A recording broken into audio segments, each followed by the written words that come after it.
بسم اللہ الرحمن الرحیم۔ عورتوں کے حقوق کے بارے کے اندر کہ مغرب والے لوگ کیا اعتراضات کرتے ہیں کہ مسلمان کیا عورتوں کے حقوق نہیں ادا کرتے ہیں اور عورتوں کے حقوق نہیں دیتے، حالانکہ جتنے حقوق مسلمان نے عورتوں کو دیے ہیں یا اسلام نے عورت کو دیا ہے، وہ کسی مذہب والوں نے بھی کیا عورتوں کو اتنے حقوق نہیں دیے، بلکہ اسلام نے تو عورت کو مقام دیا ہے ماں کا۔ اب دیکھ لو، مسلمان اسلام کہتے ہیں کہ ماں کو اف تک نہ کہو، اسی طرح ماں کے قدموں کے نیچے کیا جنت ہے، اسی طرح جس کا باپ راضی لہذا اس سے اس کا اللہ راضی، اس کا باپ ناراض اس سے اللہ بھی ناراض۔ اسی طرح بہت زیادہ حقوق دیے ہیں کہ ماں کو ایک جو شفقت بھری نظر سے دیکھے، مسکرائے، ہنسے، خوشی سے دیکھے، تو اس کے لیے کہ حج اور عمرے کا ثواب لکھا جاتا ہے۔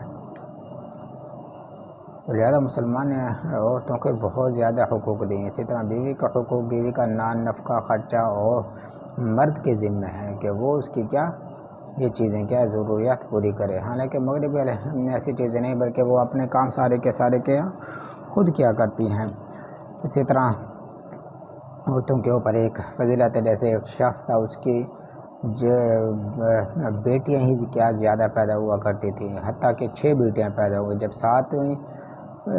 جب ساتواں حمل ہوا تو اس نے اپنے ارادہ کر لیا کہ اگر اسے کیا ہوگا، اس حمل سے اگر بیٹی ہی پیدا ہوگی تو میں اپنی بیوی کو کیا طلاق دے دوں گا۔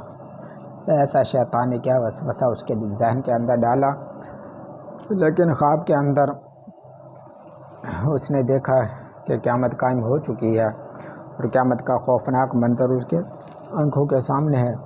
وہ بہت زیادہ پریشان حال کہ ایسا وحشتناک منظر، تو لہذا اللہ کے پناہ۔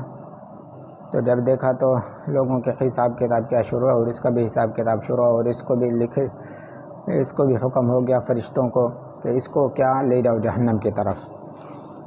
تو لہذا جب وہ جہنم کے 7 دروازے ہیں، حدیث میں آتا ہے، لہذا پہلے دروازے کے اوپر گئے تو دیکھا اس کی پہلی بیٹی پہلے دروازے کے اوپر ٹھہری ہوئی ہے اور اس نے اپنے والد کو جہنم کے اندر جانے سے کیا روک دیا۔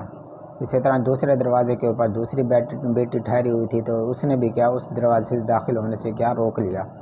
اسی طرح تیسرے، چوتھے، پانچویں، چھٹے دروازوں کے اوپر 6 کی 6 بیٹیاں ٹھہری تھیں اور وہ ان کو روکتی گئی، لیکن اب اس کے ذہن کے اندر تھا کہ اب ایک دروازہ رہ گیا اور اس کی کوئی بیٹی بھی نہیں ہے، تو لہذا اب کیا ہوگا۔ تو اسی وحشتناک منظر کو دیکھ کر اسی گھبراہٹ کے اندر کیا اس کی آنکھ کھل گئی۔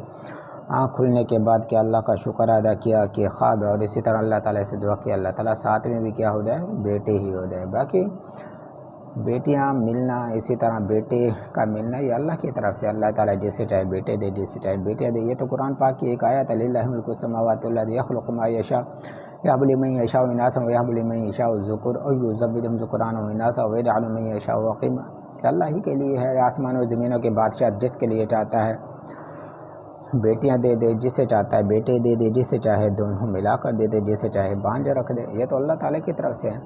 باقی انسان کو غمزدہ نہیں ہونا چاہیے، بلکہ بیٹی کے اوپر بھی کیا اللہ کی مرضی، اسی طرح بیٹے کے اوپر بھی کیا خوشی ہو، دونوں کے اوپر کیا خوشی ہو، یہ مایوس نہ ہونا چاہیے۔ بلکہ بیٹی کے اوپر آپ علیہ الصلوۃ والسلام کی حدیث ہے کہ جس کی 2 بیٹیاں ہوئی اور 2 بیٹیوں کے بعد اس نے اس کی اچھی پرورش کی، اچھی پرورش کرنے کے بعد وہ دوسرے گھروں کے ہو گئے، یعنی ان کی شادی کر دی، تو شادی کرنے ہے تو لہذا جس نے ایسا کیا تو وہ جنت کے اندر کیا میرے ساتھ ہوگا۔ شہادت کی انگلی اور اس کے ساتھ والی بڑی انگلی کہا کہ اس طرح وہ میرے کیا قریب ہوگا۔ تو ایک دوسرے صاحب نے کہا اللہ کے رسول جس کی ایک ہی بیٹی ہو، تو لہذا آپ علیہ الصلوۃ والسلام نے ارشاد فرمایا اس کے لیے بھی یہی فضیلت ہے۔ اب آپ سوچیں جس کی زیادہ بیٹیاں ہوں گی تو اس کے لیے کتنی بڑی فضیلت ہوگی۔ تو لہذا بیٹیوں کو بوجھ نہ سمجھنا چاہیے، بلکہ آج کا تجربہ تو یہ ہے کہ بیٹے زیادہ تنگ کرتے ہیں، بلکہ بیٹیاں تنگ نہیں کرتی، بیٹیاں اللہ تعالیٰ کی رحمت ہوا کرتی ہیں۔